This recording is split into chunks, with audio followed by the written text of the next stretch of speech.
This year marks 20 years since the adoption of the Convention on the Rights of Persons with Disability. This international landmark agreement seeks to protect and advance the rights of persons with disability. Right here at the University of Manitoba's Fireside Lounge, the global conversation is being brought closer to home.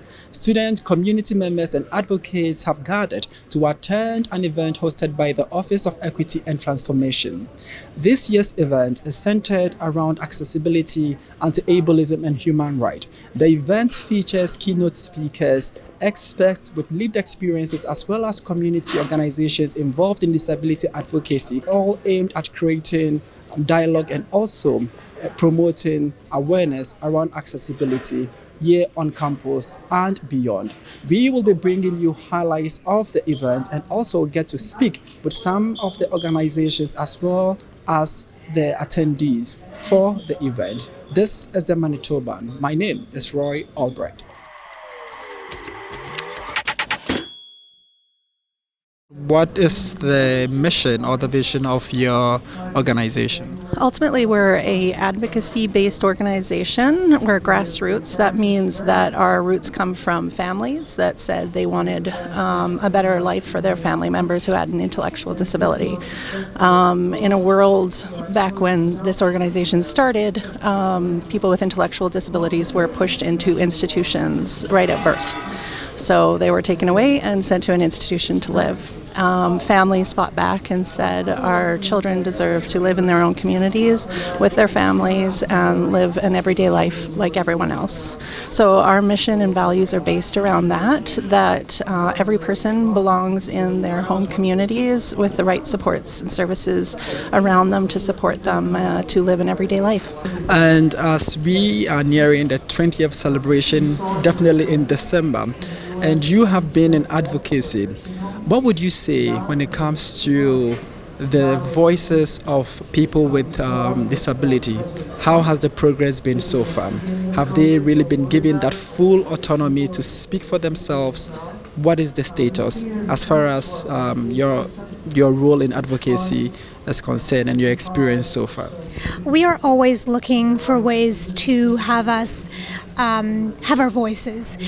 We do have autonomy. We are given a chance to have our voice, but there's 100% still so much work to be done. 100%. People are being told that they can't do certain things in their homes and things of that nature. So 100% we are still working on it, but we are slowly being allowed to have more of a voice in like autonomy, given autonomy and things of that nature, but it's always a work in progress. Yes. Could you give us, when it comes to the formation of today's event, what went into it? A lot of work, connecting with community members, connecting with folks here at the university, either whether that's Office of Human Rights Conflict Management, Student Accessibility Services, Center for Advancement of Teaching and Learning, or connecting with external community organizations, advocacy organizations, and really blending the two and creating a dialogue. And could you also share with us the theme for the forum? So the theme today is centering disability justice. It's talking about human rights in disability. It's talking about the Accessibility for Manitobans Act. It's talking about the Human Rights Code and the lived experiences of people with disabilities. This year would mark the 20th anniversary since the convention was adopted. Do you think that we are, as a world, we are on the right track? There is some sort of progress? Well, I think that we have had real moments of entrenching largely through the advocacy work of people with disabilities, of entrenching rights. That being said, progress when it comes to rights is not a linear path. Even where we have moments of progress, we can also have moments of retrenchment or where rights can be taken away. So while I, have seen all of these incredible moments, and I'll be speaking to some of them in a moment, where rights have advanced, whether that's the right to equity in education and a decision from our Supreme Court of Canada called Moore, the right to healthcare access, another decision from our Supreme Court of Canada called Eldridge, we've had all of these really important moments, but we're also entering into an era of increased divisiveness, increased global financial kind of tension, and so it'll be now that it's more important than ever to ensure that we hold on to those rights and protect them. So as a participant, I realized there were some keynote speakers, and from the international point of view, were there some lessons that you picked from the conversation that just ended? Yes, definitely. I guess one of the most important statements made by the speaker today was that it was in reference to people with disabilities and those that hold themselves out as experts. So they design policies and programs in relation to people with disabilities. So the statement he makes today is nothing can be done without us. And this has to do with the issue of inclusion. So oftentimes policies are implemented without really including the people for whom the policies are being planned and implemented. So I think that was very, very instructive.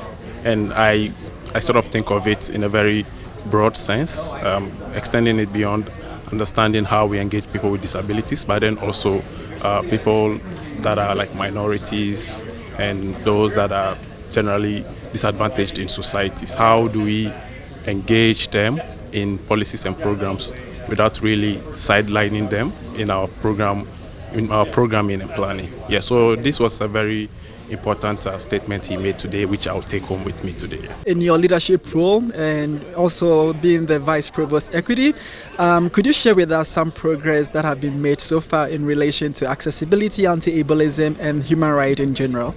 Well, I think it's always a really big task when we start thinking about how do we address all those hundreds and hundreds of years, I would say, of ableism, all the barriers that are in place. So the progress is always incremental. It's always kind of step by step, but I think as we just heard from the opening speaker, Professor Michael Stein, is that we have to kind of think about where are those wins, how did we build those together, but also stepping back and acknowledging. So for us today, this is a bit of a highlight that we now have a U of M anti-ableism and age inclusivity specialist, so that we have Angie Conrad here who's leading this type of work. The way that we're trying to make sure that we understand that ableism is a system of oppression and needs to be understood in that whole realm. So when we think about how do we address racisms, how do we address homophobia and transphobia, how do we address sexism and patriarchy, that as we think through those, we always have to think intersectionally and think about diversity within each of those communities, including disability and chronic health conditions, but also the diversity within disability communities. And I think for me, that's where the progress is made. We really are trying to ensure that every time we think about what we need to do, that we also think about, are we also advancing disability justice? And I'm hoping today is just one step towards that. That sounds great and very fulfilling. And now to students living with disability, what message do you have for them as a sign of hope? Well, I would say the message that we have for all students of disability, staff and faculty as well, is that you belong here, that, you know, difference is what we want to embrace at the community. And if you're facing barriers that the offices are building, that there really is a community here to support you. Even if we understand that it's not always perfect, but we hope that people reach out, look for those supports, because we truly do want to create a community where we all belong here.